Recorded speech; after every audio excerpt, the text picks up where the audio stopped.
Cannondale failed because they went all in on ideas the rest of the industry wasn't ready for yet, and they did it all at once, on one bike, with no fallback plan. This is the MX400, one of the most technically ambitious motorcycles ever built for motocross. It's also the reason Cannondale's powersports division no longer exists. If you know Cannondale, you know them from bicycles, high-end aluminum road and mountain bikes, lightweight, aggressive geometry, American-made. That reputation for aluminum fabrication gave them confidence when they decided to enter the powersports market in the late 1990s. They built ATVs first, then came the bikes. The MX400 was their flagship moto. Not built to be competitive, but to be revolutionary. The problem with trying to revolutionize motocross in one shot is that motocross is already a mature, established market. The reversed engine, what is it? Here's the centerpiece. On every conventional four-stroke MX bike, the cylinder tilts forward. The exhaust port faces the front of the bike, the intake is at the rear, and the carb or throttle body feeds air from behind. The pipe runs under the engine or along the frame rail and exits toward the rear. Cannondale flipped it, the cylinder on the MX400 tilted backward, exhaust port facing the rear, intake facing forward. That means the pipe exits toward the rear of the bike near the swing arm, and the intake is pulling air from the front of the machine. Why would you do that? Mass centralization. When you reverse the cylinder, the heavy top end of the engine, the head, the cam, the bulk of the combustion chamber, shifts rearward and lower relative to the bike's center of gravity. In theory, this tightens the mass into the middle of the chassis, reduces polar moment of inertia, and makes the bike more agile, quicker to change direction, more responsive in the air. It's the same physics reasoning Yamaha used when they introduced the reversed cylinder YZ450F in 2010. Same concept, same goal. Cannondale was doing it in 2001. The execution, though, was where it started falling apart. Fuel injection, when nobody had it, the MX400 ran fuel injection in 2001 on a motocross bike. To put that in context, Yamaha didn't bring EFI to the YZ450F until 2010. Honda didn't get it to the CRF 450R until 2009. In 2001, everyone was still arguing about needle clip positions and pilot jet sizing. Jetting a four-stroke MX bike was considered a skill set. Cannondale skipped all of that and went straight to electronic fuel delivery, nearly a decade before any major manufacturer managed it in a production MX machine. The theoretical advantages are real. EFI doesn't care about altitude, temperature, or humidity. It compensates automatically. No float bowl to overflow, no jetting to swap at elevation, no rich bog off the bottom when it's cold. Throttle response is more linear and tunable via software. For an enduro or trail bike covering varied terrain and elevation, EFI makes undeniable sense. Cannondale was just the first to try it in a dedicated MX application, which meant they were also the first to debug it in public at races with paying customers. The system they used was proprietary and underdeveloped. Throttle response was inconsistent. The ECU mapping was difficult to adjust in the field. Remember, this is before anyone had laptops and USB cables in their pit.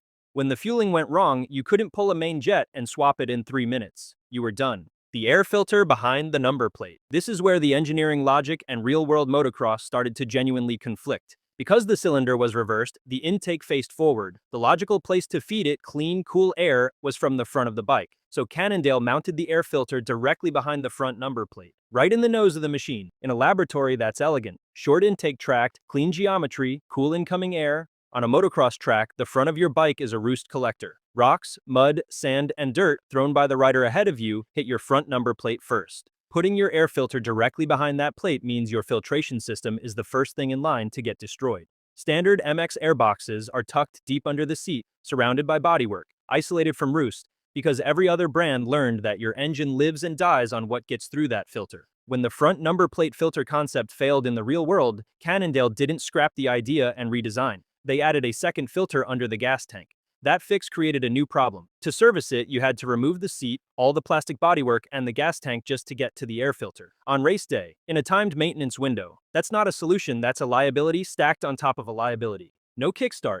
The MX400 came with an electric starter and no kickstart backup. That was the third gamble. In 2001, electric start on a four-stroke MX bike was unheard of because the weight penalty was significant. Starter motor, ring gear on the crankshaft, larger battery, heavier stator to charge it. That's rotational mass added to the crank and dead weight carried on the frame. The MX400 tipped the scales at 260 pounds, nearly 40 pounds heavier than a comparable KTM 450 of today. A big part of that weight disadvantage lived in the starting system. More critically, when the electric start fails on a bike with no kickstart backup, you're pushing it to the mechanics area. At a race mid-moto, that's a DNF.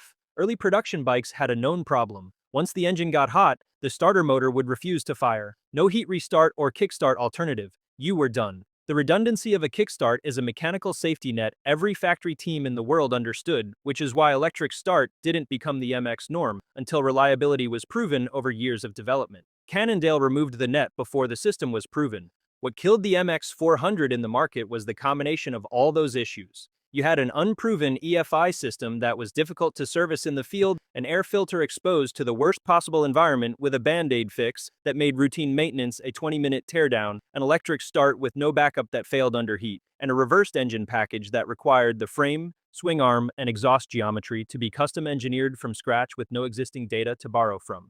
Every one of those systems needed to work perfectly every time because none of them had a conventional fallback. Carb jetting is a fallback for bad EFI. A kickstart is a fallback for a dead battery. A tucked airbox is a fallback for a contaminated filter. Cannondale had zero fallbacks. Early production bikes came back with fueling problems, stalling, and starting failures that dealers weren't equipped to diagnose because the technology was proprietary and entirely new. The warranty costs climbed. The reputation damage was fast and brutal in the tight-knit moto community. Word of mouth at the track is the harshest product review in existence, and the MX400 was getting buried by it before the first full season was over. The money side. Cannondale's original estimate for the powersports program was $20 million. By the time the MX400 hit showrooms, the actual spend had ballooned to somewhere around $80 million across ATVs and motorcycles combined. That figure covers R&D, manufacturing infrastructure, dealer network development, race program support, and the ongoing cost of sorting a first-generation platform that kept generating warranty returns. For a company whose core business was bicycle frames, that was a bet-the-division wager with no exit ramp. The bikes didn't sell in the volumes needed to recoup that investment. Dealers who'd taken on Cannondale Powersports franchises were stuck with inventory and warranty obligations they hadn't anticipated. In January 2003, Cannondale filed for Chapter 11 bankruptcy. The moto program was over. A TK purchased the remains of the motorcycle operation. The bicycle company survived under new ownership. It still exists today under Pon Holdings, but everything Joe Montgomery built in powersports was gone. Why Yamaha succeeded with the same idea. In 2010, Yamaha introduced the reversed cylinder YZ450F. Same core concept: backward engine, mass centralization, rearward exhaust, forward intake. James Stewart Jr. was the face of the launch, riding it at the press event at Montreal's Olympic Stadium Supercross. The early reversed cylinder YZ450F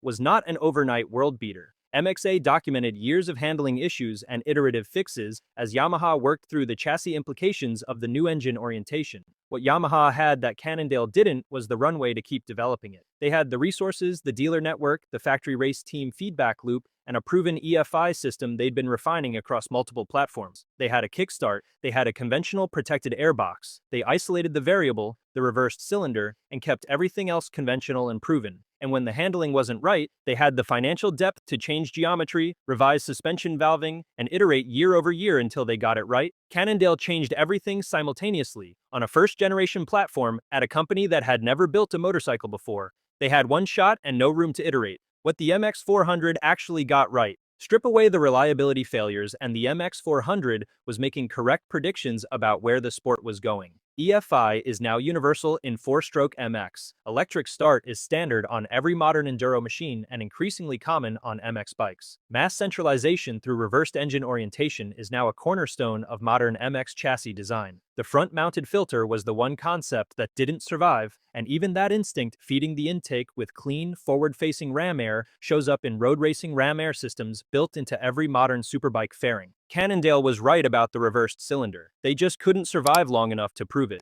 Yamaha could, and that full explained story is up next.